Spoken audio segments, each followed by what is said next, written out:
तुम्हाला माहिती आहे का? श्री गुरुचरित्राच्या 5व्या अध्यायात काय घडते?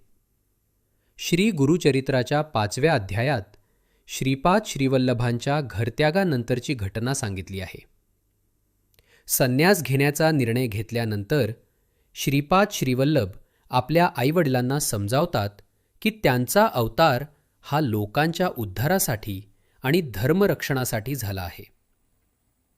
त्यांच्या आईवडिलांना आपल्या पुत्रापासून दूर जाणं फार कठीण वाटते.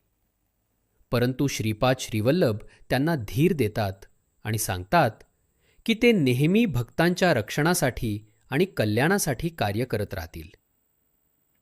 घर सोडण्यापूर्वी त्यांनी आपल्या आईवडिलांना आणि भावांना आशीर्वाद दिले.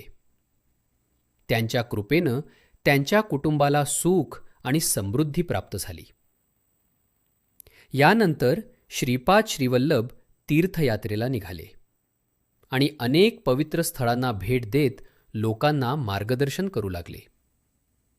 त्यांच्या दर्शनानं आणि उपदेशानं अनेक लोकांचं जीवन बदलले.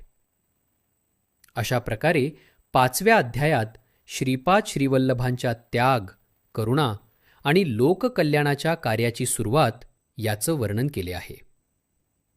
पुढच्या भागात आपण श्री गुरुचरित्राचा 6वा अध्याय